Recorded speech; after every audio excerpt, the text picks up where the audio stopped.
It's a great day in SimWorld, everybody. Good morning and welcome to SimWorld Today. I'm B Ron. Alongside me is my co-host Marsh this morning. Good morning, man. How are you? Doing better than you are. I just Yes. am going to make that leap of assumption. I'm doing better than every person that's in the Baltimore, Maryland region. That's for sure. Yes. Yes, unfortunately, yeah. I am the worst man in SimWorld, everybody. You, Not you and Drayton. Yeah, it's not been a good 24 hours for us, unfortunately, but you know what? We got to talk about it. So let's go ahead. Let's jump right into it, shall we? We had the SWL playoffs going on yesterday, AFC, NFC championship games yesterday. You see the pick there in the end zone, 17-7 game from, Chiefs State. Ravens tried to come back. The pick there didn't help anything for them, unfortunately, there towards the end. And then the Chiefs ended up winning that game and they clinched their spot in the Super Bowl. And then the 49ers and the Lions. This one was the one where the Lions were up 21-7, 24-7, and Tim ended up coming back and now ended up winning that game. So now they're going to the Super Bowl as well. Fans are going crazy over there. Didn't get the rematch I wanted to see, but hey, we got what we got, and it'll be what it'll be. The Chiefs and 49ers are here in the Super Bowl. I just want to get your thoughts on. Let's start with the Ravens game first, March. Look, this is I said it on Marsh Mobile, but it's a sentiment that I think I am not alone on. I know I'm not alone on, but Patrick Mahomes is just that guy.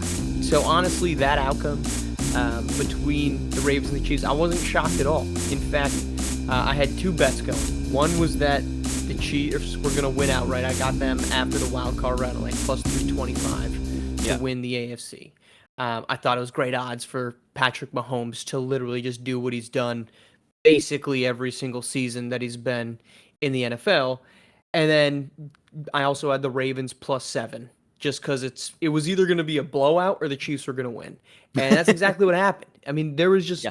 Patrick Mahomes is we've been blessed in this era of the NFL to go from Tom Brady to Patrick Mahomes. Now, you, B. Ron, if he went through the Jaguars, myself would not be included in the quote unquote blessed category. But if you are just looking at it from an elite production standpoint, that Mm-hmm. outcome was not a surprise. It proved exactly what we've known to believe about Patrick Mahomes. And I said it on my pod that's going to drop this afternoon. It proved exactly what we believed about Lamar Jackson. It's unfortunate for the Baltimore fans. This was a great situation for him, but it's exactly what, at least on my side, I expected to see from that football game. What do you mean by that? I'm curious. What you mean by you say it proved what you said about Lamar Jackson? I'm not it's a debate. I just want to get your opinion on that. Well, I don't want to usurp my podcast too much. Tune Yeah. in, 2 p.m. It's dropping. But Lamar Jackson is a regular season quarterback, man. I mean, he had a perfect situation. Home field, elite defense. The Chiefs weren't playing well offensively all regular season. And yet, this is what, if you want to go to somebody and say, why don't you believe in Lamar Jackson? Sunday afternoon was why. He was inefficient, did not hit big passes despite the fact that his defense continually gave him opportunities. You showed the interception there. Some people want to call foul pass interference. That's not pass interference. That ball is underthrown. It's a not catchable ball for likely. It should have even been thrown Shouldn't have been over the thrown. middle. I agree. And if you want to start pointing fingers at the refs, don't point them at them. Point them at number 8 because he just did not get it done in this football game. It's part of the reason why this offseason 31 teams were not chomping at the bit to sign him. Part part of it goes on Lamar. I'll say that much. Yes, absolutely 100%. But you have to look at other things too. You talk about the rest, you talk about other things too, but they were undisciplined. They were undisciplined. You don't win a game like that by committing penalties at the Or rate that personal they fouls. did. Yeah. Yeah, you can't do it. You can't do it. You can put it on Lamar all you want to, but there were other factors in that game that contributed to it. So it wasn't just Lamar. Did Lamar have a part in it? Absolutely, he did. Do I think that all of a sudden this is going to be like the downfall or anything like that, or that's the narrative around Lamar is going to be regular season quarterback, not worthy of the contract. blah blah, all that stuff. I think that's all in some respects, I do think it is blasphemous, personally. Call that bias or whatever you will, But it's but not blasphemous when he can't even win the AFC Championship game at home. I mean, and he's inefficient in that game. I mean, it's not. Look at what Brock Purdy did. Brock Purdy against the Lions, who I know we'll get to, but yeah, he no, yeah, was efficient. He was electric with the football when he wasn't throwing the ball. He did a great job with his feet. Lamar Jackson almost deferred to running too much, and with his arm, he just didn't put the Ravens, despite the defense giving them so many chances, to actually win that football game. let's talk about that 49ers Lions game, though. Again, Lions had that in the bag. 21-7, 24-7. You could kind of salt it away at that point, but San Fran just they look too good. They look too good, and that was why they were my pick coming out of that NFC for that reason. As much as I want to see the Lions continue that whole thing going on they had, I felt like the 49ers were gonna be the team that ended up winning that game anyway. When I you didn't I get didn't think they didn't super think they'd come back to do it, but they did. But No, well, when you get super shocked by a team being up 17 points, there's a reason. There's a reason for that because the team that they're going up against was drastically better. And I think we overestimate, particularly with the NFL, we see these huge deficits 17 points, 21 points, 24 points, and we get so caught up in the number of points. 17 mhm. points is 3 possessions. That was midway, early third quarter. There's going to be 3 more possessions of that football game from each side. If you can get one stop and you get a score and now you're within 10 points, you get a second stop and a score, you're within 7, you're within 3. Yeah. It's not that big of a deficit when you look at the caliber of the two teams. In this case, the 49ers, a phenomenal one, and the fact that 17 points is 3 possessions. That's it. Yeah, that's very true. It wasn't a big deficit when you look at it from that perspective. You are absolutely right there. But to see them even come up to have that lead dwindle away like that was just impressive. Hats off to the 49ers though, and they're gonna play the Chiefs, and we'll see if the Chiefs and the Legend of Pep Mahomes will continue. But look, let's switch gears and move on to some SimWorld prep talk, shall we? There were a lot of changes over the weekend as far as roster movement goes. We saw a lot of players, getting signed on the teams, getting or even in some cases, in this case, in Jimmy King's case, switching teams, going from the reigning Trays Yeah, back to the Bay Area Breakers. That yeah. was Look, something that really ends. shocked me. Go ahead.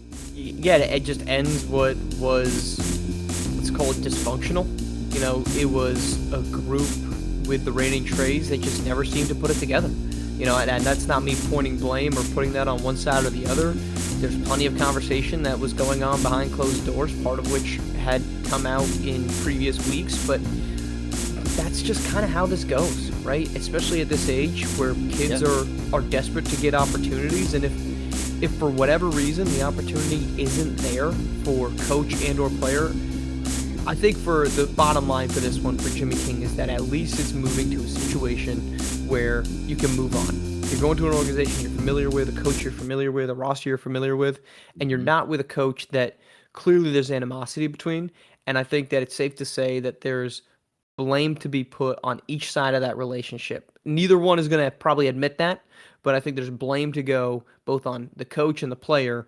And at this point where you aren't contractually obligated and there's not some professionalism to it, just moving on and getting to a better situation is best for all parties. Yeah, I think it's the right move for Jimmy King to go back home, that kind of thing. But I wanna stay with the reigning trade bit for a second here, because this rubs me the wrong way. If I'm a parent of a player on the trays, this whole situation rubs me the complete wrong way. You can't have a coach come in and be active and all that stuff, and then say, "Oh, I'm gonna go silent, guys." That's not being a coach. What do you mean you're gonna go silent on your players? That's not how this works. That's not how you nurture young men, young athletes. That's the complete opposite of what you do, actually. So I'm extremely disappointed in Coach Umbar for handling the situation like he did. This is not how you do it.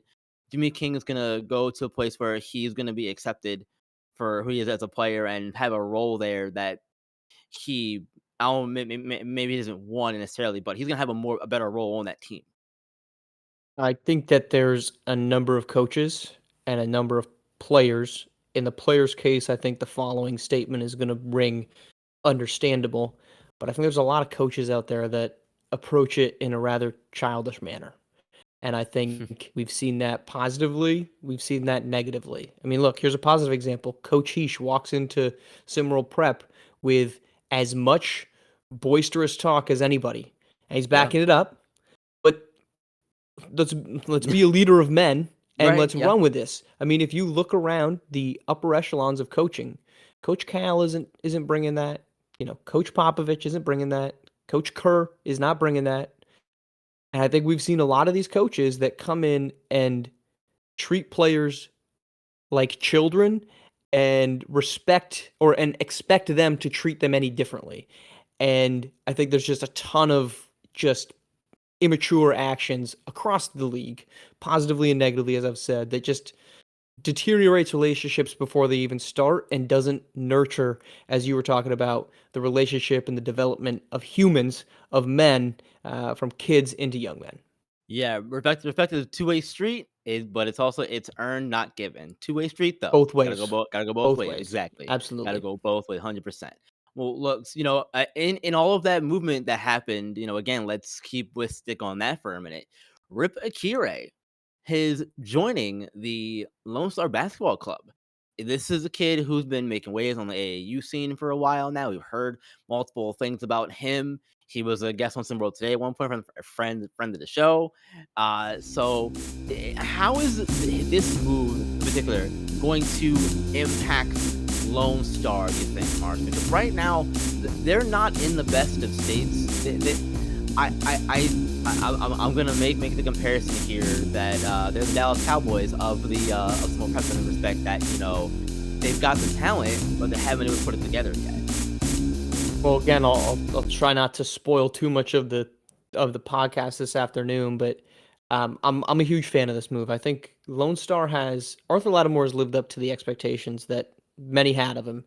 The rest of 100%. the roster has very good pieces, but not a lot of elite pieces. And I think first off, bringing in Rip is not suddenly like bringing in a Jeff Towns or some top 5 guy, top 10 guy, but it's an introduction of a type of talent that they just haven't had. And so I think personally, I think that's the best move from a team and player perspective of the day, of which just suddenly became January 28th. Yesterday was the unofficial trade deadline roster Yeah, moving day of SimWorld Prep, but I I guess think it so. was the Yeah. best move. And I think it's an introduction of a type of talent that's as close to being on Arthur Lattimore's level as Lone Star can get currently. Yeah, and Rip, he's listed here at 6'7". He's probably gonna play one of those forward positions. And I'm really looking forward to seeing how he meshes with that team, because I feel like him and Lattimore could be that dynamic duo that we're looking for there in Lone Star. And if you put him with, a guy even like, Shanahan or Nene Gibson, for example, maybe this is the move that gets this team to take that next step to where Doug Dobbins isn't sitting on the sideline, arms folded with a angry look on his face. You know what I mean? Yeah.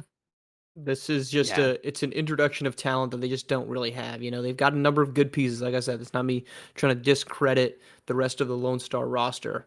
But at his skill set, at his size, his athleticism, his defense, his downhill attacking ability, they Yeah. just don't Mhm. have that in anyone not named Arthur Lattimore. They have good pieces, but they just don't have difference makers, and that's why in a league that is so condensed, in the middle of it, that's why they're kind of sifting to the bottom of it. It's fine that they're not trying to get into a top whatever 16 seed in their conference or division to make the race to one, but seeding is going to matter, and Rip is going to be capable of getting them to a position that's more efficient and potentially more game changing from the rest of 20 games left on their schedule. Yeah, absolutely. We'll see how it all works out though for all these teams making moves and that kind of thing. Thank you all for joining us on SimWorld today. We appreciate you as always. Remember, hit that like button, subscribe, notify bell, all that good stuff to know when all of our videos and streams and games go live. And remember, SimWorld is the only place where you can see the game, be the game. We'll see you tomorrow.